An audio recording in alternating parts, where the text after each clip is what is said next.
You want to come to the dungeon? Just come see the... This will be quite funny when we move shortly. Welcome to the fire escape. When you train on camera, there's definitely some anxiety that comes with it because you don't want to look like a schmuck. Like, yeah, we work with the best players in the world. Yeah, swear, promise, promise.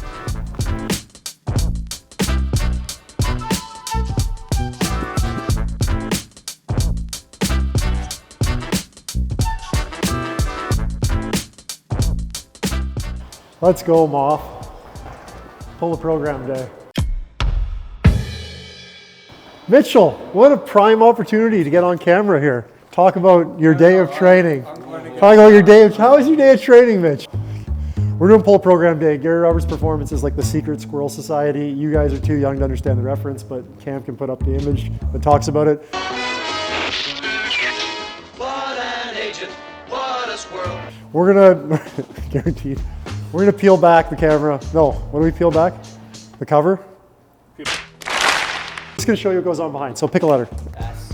Okay. A, B, C, D, E, F, G, H, I, J, K, L, M, N, P, Q, R, S. Shall we do Sid McInnes? I hope we'll have to check and make sure Sid doesn't mind. Okay, so every athlete that comes in actually gets a program like this. So we go through an assessment process, and then the coach that does your assessment or one of our other head coaches will write your program, and we'll structure it around like what you actually need. You know, not everything is for everybody. So Sid's a college-bound Division I soccer player. So she is off to school in July at Quinnipiac, where she'll hang out for the next 4 years. So this is her late off-season program, basically. So I'm gonna do it. We'll see how well I do. Maybe we'll compare it to how Sid does. If I'm not mistaken, Bry wrote this program. So then we'll chase down Bry and we'll get like his thoughts and insights. There he is. 1 second. Here. Here you go. Batter's up. All right. So we're in phase 5. She's moving into preseason, so she's on the field 4 times a week right now. So we've kind of really adjusted the volume to be a little bit lower and just focus on hitting those strength targets. All things working on trying to activate and immobilize the muscles that she's going to be using. Week 2? What was your plan we'll here? hit week 2. Okay, the one she hasn't done yet. So yeah, 4 sets of 3. Only really. Sam Sulik on the hat. I think one of the things that's important is that we have athletes take some accountability in their own training, right?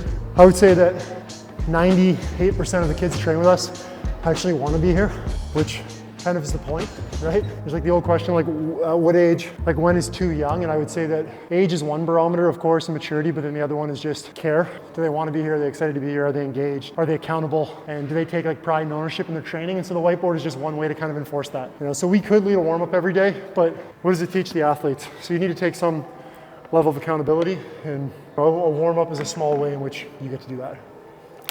Brovi!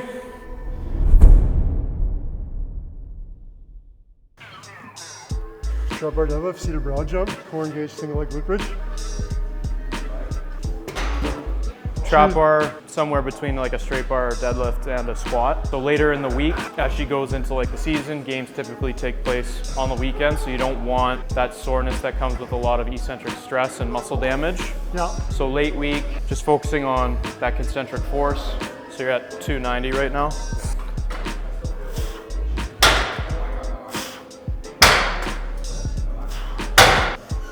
As athletes become stronger and working at heavier weights, it's absolutely critical that they prep the tissue with warm-up reps. It helps, one, practice the movement, groove the pattern, but also allows an athlete to gauge how they're feeling and what numbers they might be working at for that day. We have 350, 360? 360 here.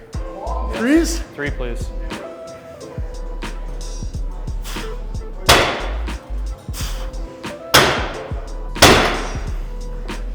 All right, and then you go jump. Rock back and go or stay? Yeah, rock back is fine. Again, that push into the ground, that hip extension, driving yourself forward with some power here. You see how you're like kind of falling out of your landing? Get up more? Think a little bit more vertical, like a rainbow, because then you're decreasing the amount of horizontal force that you're having to fight on your landing, okay?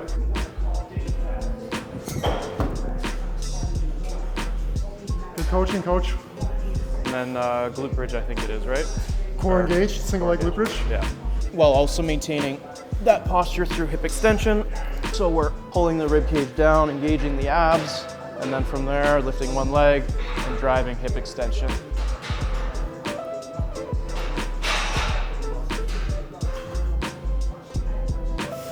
How many reps, Brian? 6. It's important to read your sheet before you start a set. It is important, you're right. All right. Got one more set of dads, Cam.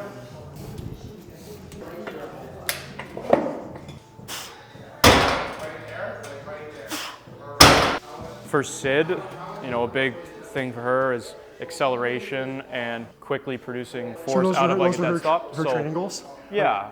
The reason she's getting like seated broad jump is because within soccer, you are constantly like accelerating, change direction, going from stop to go. Yeah. So you have to be good at generating force to create momentum to create speed. As opposed to like a repeat. So broad instead of jump doing or- like a repeat where for like a sprinter with limited ground contact times, that's kind of what you want to see because you're seeing quick impulse into the ground, quick hip extension, quickly resetting into the next movement. Okay.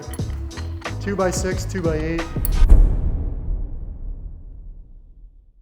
Single leg iso ankle hold. That's going to be tough actually, 2x60 seconds. Yep. I'm going to be in one. But I think that's an important distinction, right? Like this program is a high level soccer athlete. Yeah, And we're 5 months into yeah. to this program. So Yeah, this so- is an athlete who's built up from bilateral, both ankles, to building up single leg over the past 8 to 12 weeks. I would not drop this on someone who hasn't already done the prerequisites to get there. So unlucky for you today. To be clear, I am one of those people with big We're gonna calf see dog. some. We're gonna see some shaking for sure. Do you want to talk about foot position with rear foot elevated split squats? For sure. Ways of characterizing it, and it depends on the nuance that you want from the exercise as well. If you want to just focus more on the single leg driving force and you don't really care about what the back leg is doing, you can probably set up a little bit closer. As long as you can maintain hip extension with the back leg, that's critical. The further out you go, the more you're gonna rely on your hamstrings and glutes, joint angles. And your knee positions change too, right? So you have to be. Yes. So the further out I am, the more likely my shin is going to stay vertical, as opposed to if I'm closer, more likely my knee is going to have to travel a little further over my toe. Maybe we'll just do contralateral today. Power blocks, if you're watching, your handles suck. Hey, Gilmore, you suck. These Your things selector pins need to be stronger. suck. So sit, extend one leg, Yeah. right? And then, so. Just a little bit of chalk. It's good. Now the athlete knows, and you can wipe it up afterwards. And then in terms of dumbbell position, shoulder position, Neutral. So Neutral. as we're going down, if our chest is gonna come down, we don't want the shoulder rolling forward. So you're gonna have a little bit of engagement of those stabilizing muscles. You wanna make sure that the shoulder's staying in the same place, straight up and down.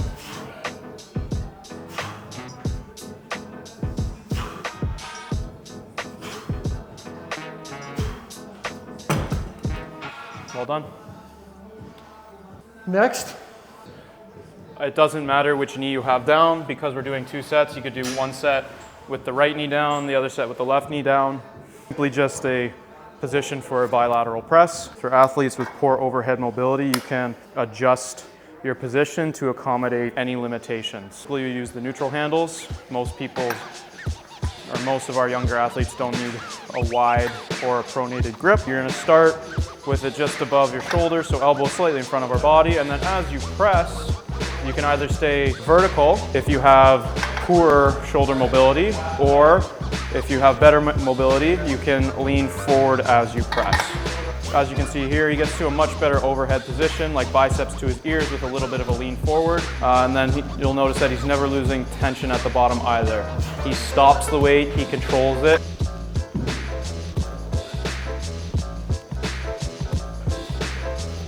It's the clock running because most athletes aren't that good at counting time no matter what they say. Plate or I like to elevate on a plate. That way we don't have to worry about the heel ever touching the ground. So I like to coach like a quarter to half squat distance. Then I'm gonna lift my one leg off and then drive my heel up as high as I can. So here? So there, lift one leg off.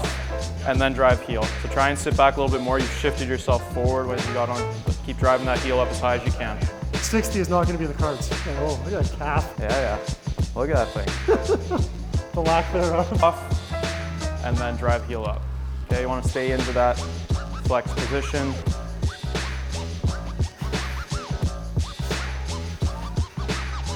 I don't even know if these power block If handles the are gonna... pin selector can handle. So One knee on the bench, Yeah. hand on the bench, one leg off the bench. Key thing with this is making sure you have a good setup position. You want to make sure that your knee on the bench and hand on the bench are not too close. You want to make sure that you're able to maintain a neutral spine. And then the more of your foot that's off the bench, the more unstable you would be. So for most athletes, the focus is on actually rowing. So the more stable, the better. So he's pulling his elbow towards his hip, getting good retraction of the shoulder blade, not just extension of the elbow backwards. So you want to think about pulling with your whole shoulder blade back as opposed to just chicken winging and pulling your elbow back. 55s.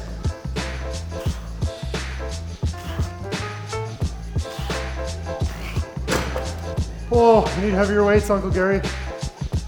And then probably purple up above. So that's a good neutral wrist. That's what we're looking for up top.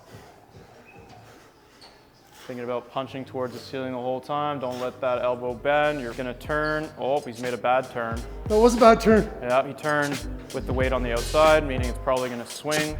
Could hit somebody. You always wanna turn towards the weight so it doesn't go flying away. That's just a teaching moment there. That's poor decision making under fatigue. That's why conditioning is important. Oh, careful.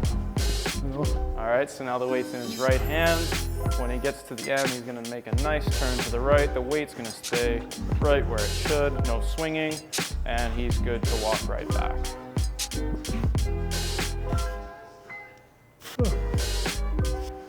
Becoming sufficiently fatigued. Going for one.